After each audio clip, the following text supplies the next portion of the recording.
కుంతీదేవి ఎన్ని కష్టాలు పడింది. కుంతీదేవి పడినన్ని కష్టాలు బహుశా ఎక్కడా ఎవరికి ఉండవు. నిజానికి మహారాజు గారు కుంతిభోజుడి యొక్క దత్తత కుమార్తె. ఆమె అంతకుముందు వేరొకరి కుమార్తె. అక్కడి నుంచి దత్తత వచ్చింది. దత్తత వచ్చి పెరుగుతోంది. దుర్వాసో మహర్షి వచ్చారు. ఆయన కోపధారి, చిన్న పొరపాటు జరిగితే శపిస్తాడని అందరూ పెద్దవాళ్ళు తప్పుకుని ఈ పిల్లని పంపించారు శుశ్రూష చేయమని.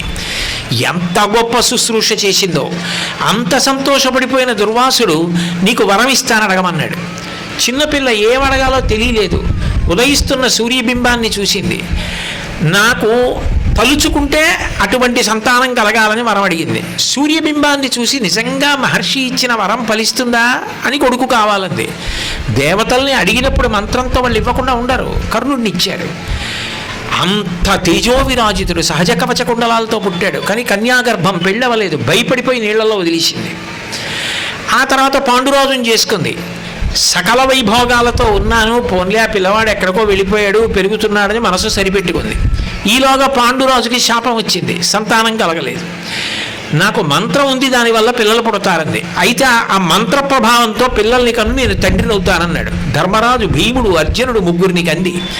ఇప్పుడు పక్కన మాద్రిని పెళ్లి చేసుకున్నాడు. ఎవరికైనా తాను ఉండగా వేరొకరిని వివాహం చేసుకుంటే ఆమె మనసు ఎంత బాధపడుతుంది.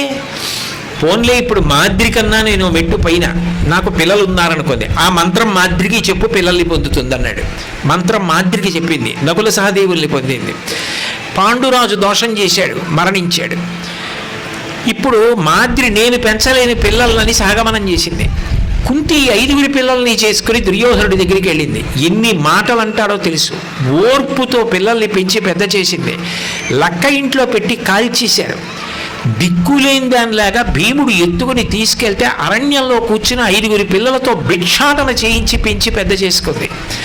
ఆఖరికి ద్రౌపదీ స్వయంవరం అయింది. 5 కలిసి ద్రౌపదీదేవిని వివాహం చేసుకున్నారు వ్యాసుడి వాక్కు మేరకు. తర్వాత రాజ్యం వచ్చింది, అమ్మయ్య అనుకుంది. ధర్మరాజు గారి జీవితంలో మొత్తం పోగొట్టుకున్నాడు. ఎంత శోకించిందో. మళ్ళీ ద్రౌపదీదేవి యొక్క పాతివ్రత్యానికి రాజ్యం వచ్చింది. పోన్లే ఏదో రాజ్యం వచ్చింది మళ్ళీ అనుకుంది. మళ్ళీ పునః ద్యూతానికి వెళ్ళాడు. మళ్ళీ రాజ్యం పోగొట్టుకుని అరణ్యవాసం, అజ్ఞాతవాసం. దుర్యోధనుడి దగ్గరికి వెడితే అన్నంతో పాటు రోజు తిడతాడు పెట్టినప్పుడని విదురుడి దగ్గర ఉండిపోయింది. 13 సంవత్సరాలు కొడుకుల కోసం ఎదురు చూసింది. 13 సంవత్సరాల తర్వాత వచ్చి యుద్ధానికి మొహరిస్తుంటే కర్ణుణ్ణి చూసి గుర్తుపట్టింది, నా కొడుకేనని. నువ్వు నా కొడుకువి, యుద్ధం చెయ్యొద్దని అడిగింది. తప్పదు, నీకు 5 ఉంటారు. 5 పాండవులలో అర్జునుడు, నేను ఒకళ్ళం ఉండమంది. ఆఖరికి కర్ణుడు చనిపోయాడు. రహస్యంగా ఏడ్చింది. ఒక పక్క ధృతరాష్ట్రుడు కుర్చీ వేసుకున్నాడు, ఒక పక్క ధర్మరాజు కుర్చీ వేసుకున్నాడు. చచ్చిపోయిన వాళ్ళ పేర్లు చెప్తే నావాడంటున్నాడు, నువ్వులు నీళ్లు వదులుతున్నాడు ధృతరాష్ట్రుడు. నావాడంటున్నాడు, ధర్మరాజు వదులుతున్నాడు. కర్ణుడి పేరు చెప్పారు, నావాడు కాడన్నాడు ధృతరాష్ట్రుడు, నావాడు కాడన్నాడు ధర్మరాజు. తట్టుకోలేకపోయింది కుంతీదేవి. ధర్మరాజు దగ్గరికి వచ్చి, వాడు నీకన్నా పెద్దవాడు రా, నిజానికి రాజ్యానికి అర్హుడు, నేను అడిగినా కూడా 5 ఒక్కడు తప్ప నీకు 5 సంతానం ఉంటారని నీ చేతిలో, అర్జునుడి చేతిలో మరణించాడు, ఆయన నీకు అన్నగారు రా, ధర్మోదకం వదిలిపెట్టమంది. ఎంత పనిచేశావమ్మా, తెలియక చంపేశాం అని శపించాడు. ఆ తర్వాత అంతమంది కొడుకులు చచ్చిపోయినటువంటి గాంధారి కళ్ళకి బట్టలు కట్టుకుని, గంతలు కట్టుకుని భర్తగారితో కలిసి అరణ్యానికి వెళ్ళిపోతోంది. ఎప్పుడు ఏం గుర్తొచ్చి తన కొడుకుల్ని శపిస్తుందోనని కొడుకుల మీద వ్యామోహంతో తను కూడా వెళ్ళిపోయింది అరణ్యానికి.